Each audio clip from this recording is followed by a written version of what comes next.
Welcome back here to DGOT, the Instant Reactions. We are taking on 2025's The Ritual with Al Pacino, one of the greatest of all times, the legend himself, up and coming superstar, in my opinion. I think he's a superstar in the making. Dan Stevens. We got Oh, some.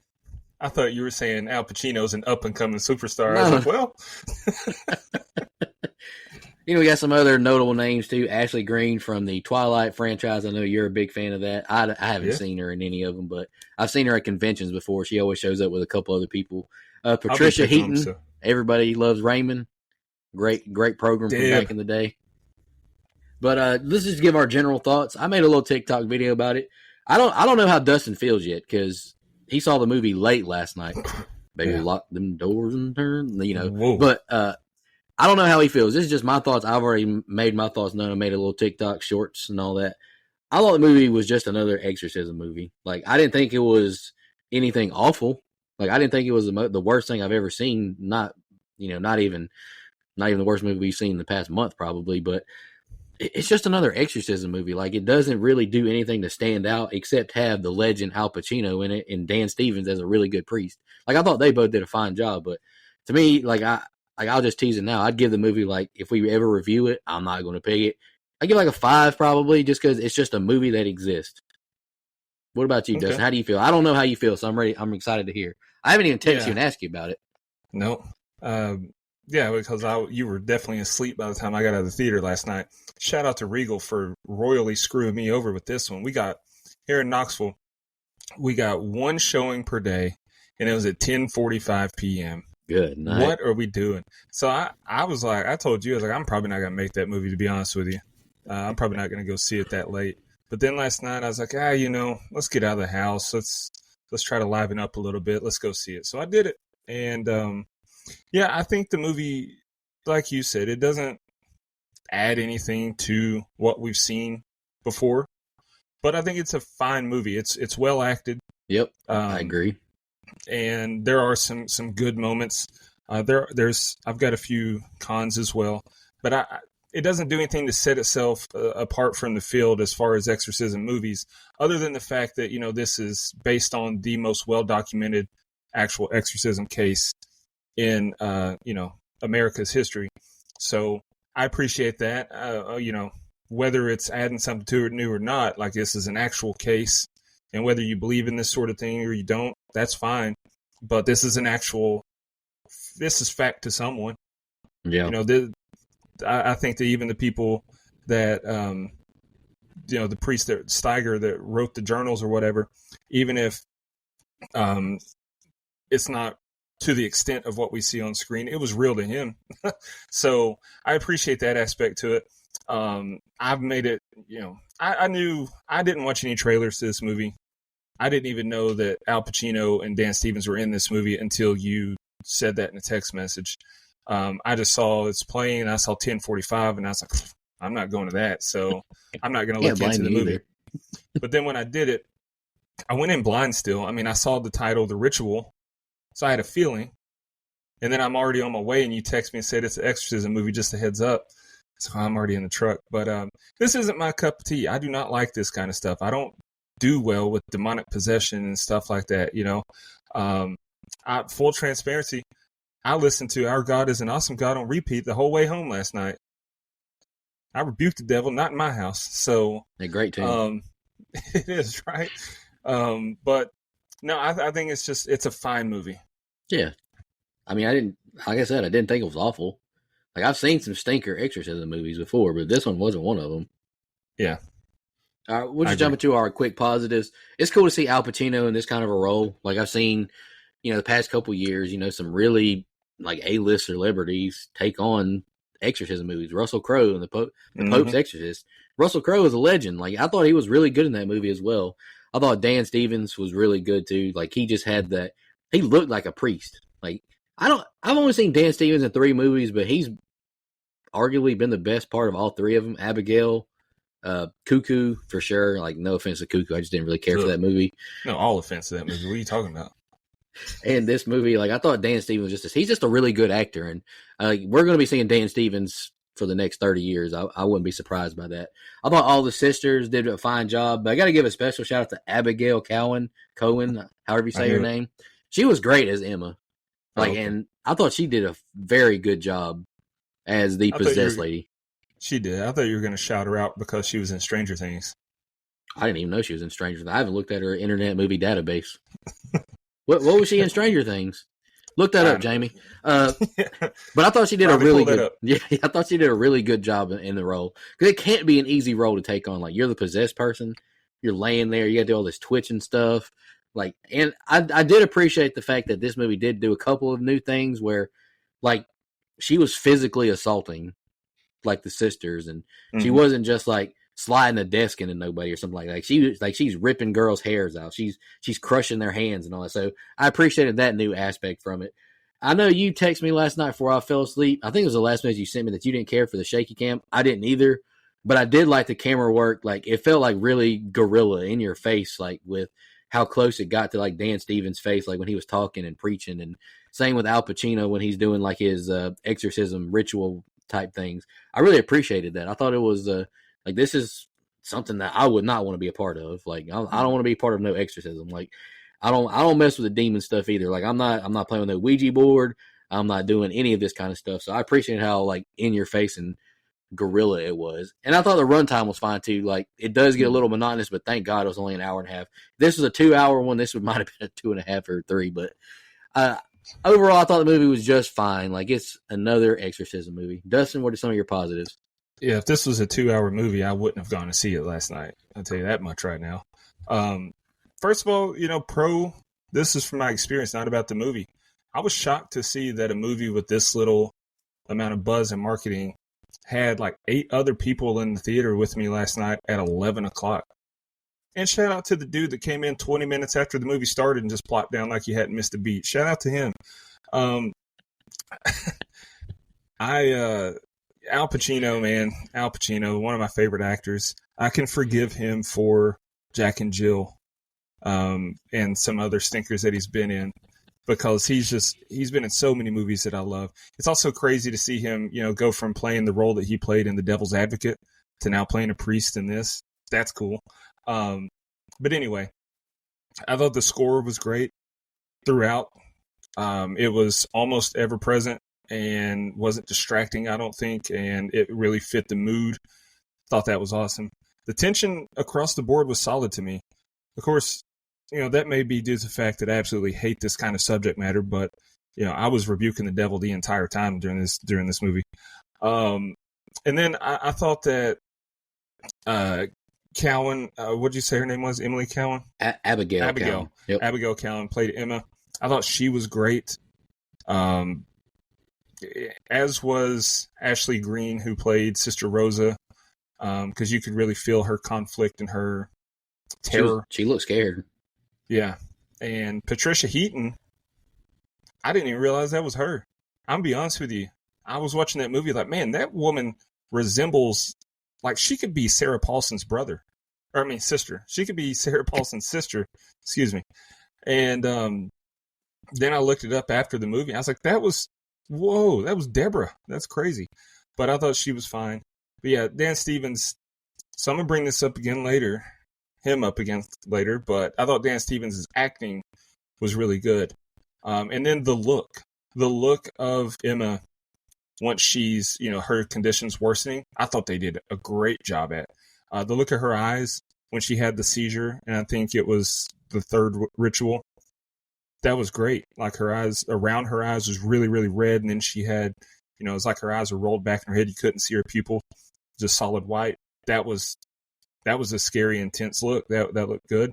And so was the dilated eye look in the next ritual, the next night. Mm-hmm. And I thought the veins all over her body looked great. And then after that, the lesions all over her body. Like, I think they did a really good job with the makeup department. I agree. I was going to point that out if you didn't mention that too. Yeah. And, I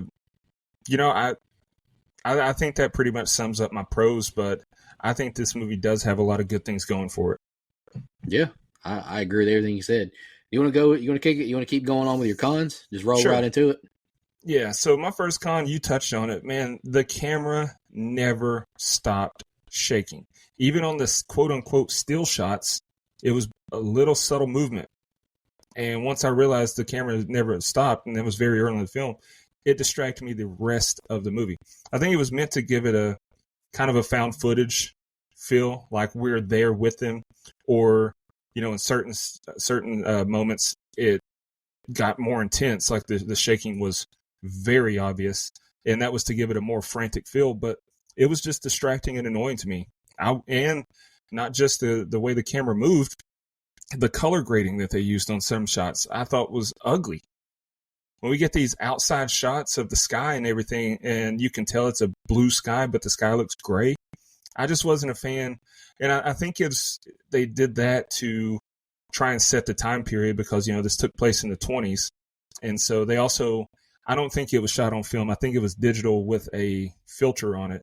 And so I think they coupled those to try to make this feel like an older movie than it was. But it didn't look good, and I wish that they had removed both of them. Just shoot it with a regular camera and just normal colors, normal saturation. It would look a lot better.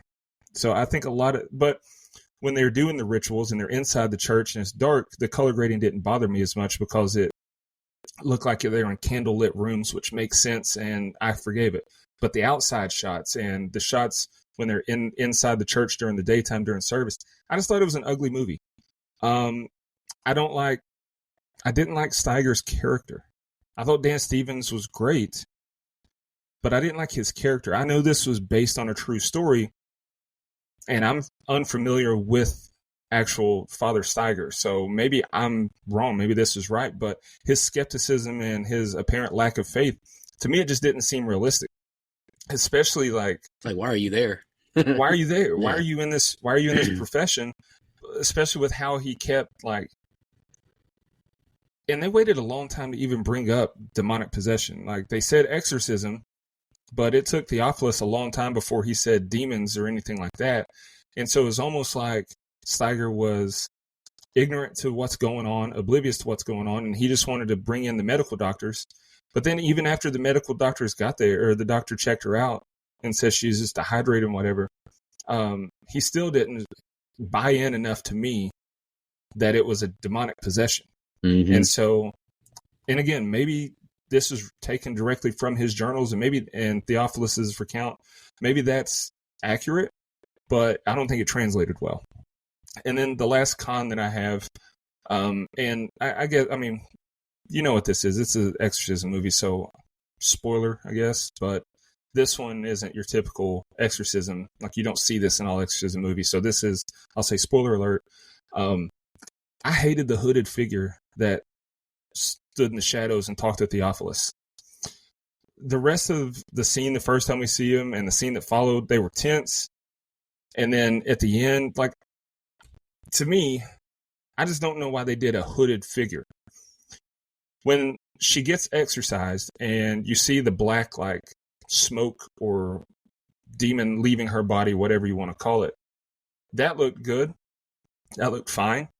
So I think they could have done something like that, like a black, smoky, shadowy thing.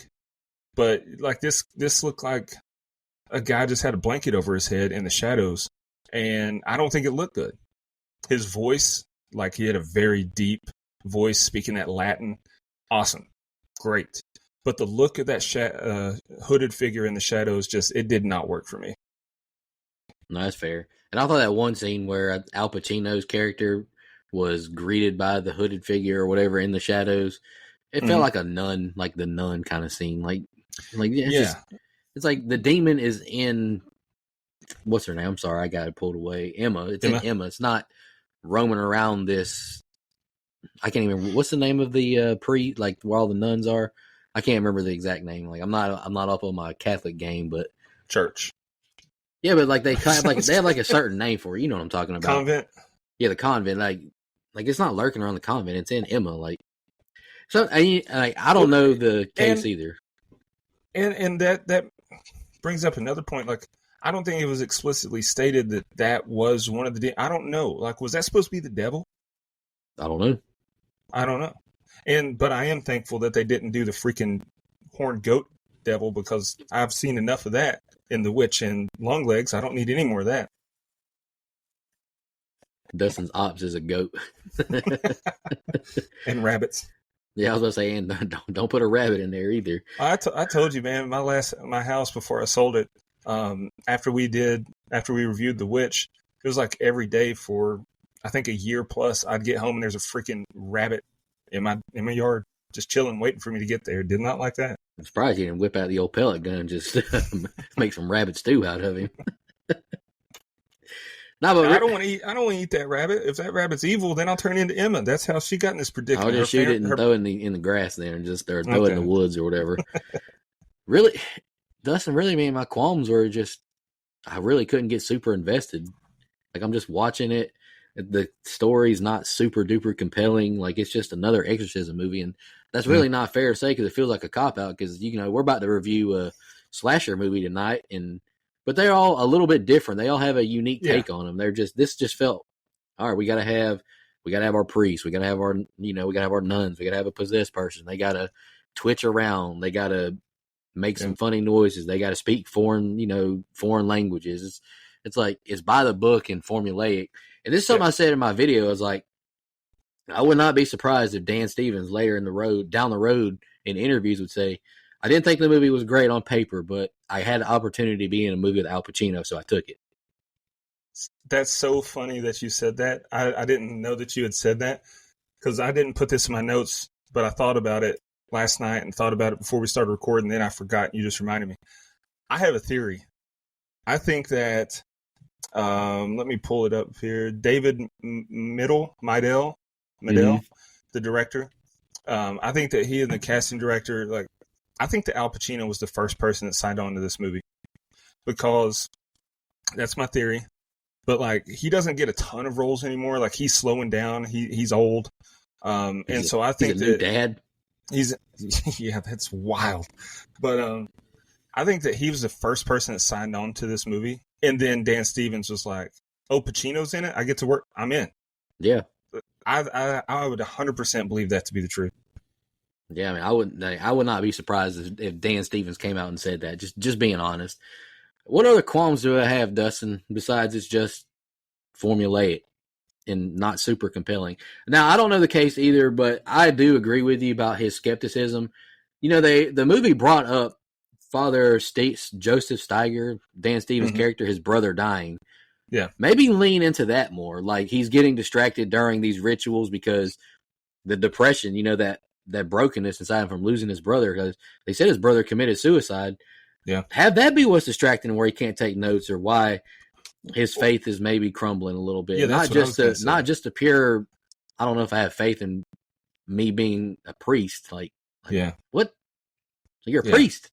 You got the suit on. What are you doing? Like, his brother killing himself would be a easy way to explain his lack of, his faith dwindling and his, I just don't know what I believe in anymore. That makes so much sense, but they don't do that, and it's super frustrating. Yeah, or maybe just him being distracted is why the girls got attacked by Emma, because he's supposed to be taking notes and helping out and all. He's not really doing much of the ritual stuff, but maybe he's zoning out because he's thinking about his brother who just killed himself, and that's why she got attacked, or something of that nature. Yeah, because they had Emma, the demons speak through Emma and bring up his brother to him. Mm-hmm. So maybe have that be she says something about his brother that completely throws him off and he freezes, and then she attacks the sisters. Makes so much more sense. Well, that's the end of my qualms, really. It's just, it's not a movie that I hate because it's bad. It's a movie I hate that I didn't love because it's just another movie. But as of now, it's got a 4.7 on IMDb. I don't know what you would rate it yet, but I'm in that 5-ish range as well, to be honest with you. There's only 787 reviews. And the budget, there is none. There's no trivia listed on IMDb yet. But the movie has made, as of right now, $1,367,703. I gotta believe that's a loss. It might be a loss. But, the thing is they put no money into marketing. Because, I saw, one trailer. And me and you go to the movie theater a lot. And you go a lot. Yeah, I didn't see a trailer at all. But I'm saying Pacino's salary had to be more than $1 million. So yeah, I don't know. He's getting older. He might have just took $500,000. Diapers ain't cheap. Baby Yeah, formula. this was the 65th movie that I saw at the theater this year. Good night. And yeah, I didn't see a single trailer for it. So I would have seen it before last night had it had a decent showtime. I'll be honest with you, this one probably ruined my 11 o'clock movies for the rest of my life, because I didn't hate it, but it didn't make me like, oh, I'm so glad I went and saw that. So, whatever. But I gave it, I'll just go ahead and knock out my letterbox real quick. I said it was a fine film, nothing we haven't seen before, but a good look at one of the most well-documented exorcism in history. Pacino, Stevens, and Abigail Cowan were great. My biggest gripe is the camera moved nonstop. Sometimes it was more extreme than others, but there wasn't 2 seconds of steady cam in the entire movie, and that irked me. I gave it a 3 out of 5, though, just because I think it is. It's a good movie, but it's just nothing to really write home about because we've seen it beat to death. Yeah, that's fair. I didn't write anything on my letterbox review. It doesn't look like, or it's just not loading for some reason. I'm pretty sure I wrote something. By God, my app is tweaking right now. You did. I've got it. You want to read it for me? Because mine's not loading. I got a blank screen. Oh, yeah. There we go. I'm good. I can read it now. I came up finally. Dang. Oh, do it. Read it. I know. You should have heard that accent. No, you saved me. You saved me. No, I want to hear it. Do it. The ritual. I thought you were going to go Kentucky accent, not Asian. Oh. I'm from Kentucky. Do the Kentucky accent real quick. All right. The Ritual. 2.5 stars. Another exorcism movie.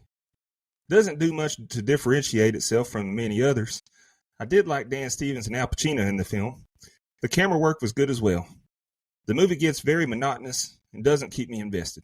This is a flick I could see Dan Stevens down the road saying he only took so he could be in a movie with Pacino. I agree. You don't agree with the camera work, but I didn't like the shaky cam, but I liked how up and close and personal it was. Yeah, there were some really good shots. There was some really good camera work. It just needed to be on a tripod or a rig instead of in someone's hand, because what are we doing here? I felt like I was watching WWE and we get all those constant camera cuts and shakes and zooms and stuff to make the action feel more intense. We don't need that. That's fair. That's a lot of Rob Zombie does it a lot too, but he does it better. I'm giving him credit. He does do it better. I'm not hating, but there are some scenes where he does shaky cam. That's fine. Dustin, you got any final thoughts before we get out of here? I'm sorry, but I just can't think of much else to talk about with The Ritual. No, I think that's about it. Support cinema. Go see it if it's playing, because it is a good movie. But if you are tired of the genre or the subgenre, maybe wait till it's on a streaming service. No offense. I told you straight up, I'm not going at 11 to see it. Yeah, you did. I mean, that's just, it is what I'm an old man. I got to go to sleep, man. All right. We appreciate y'all tuning in, and we will be back very soon with another instant reaction.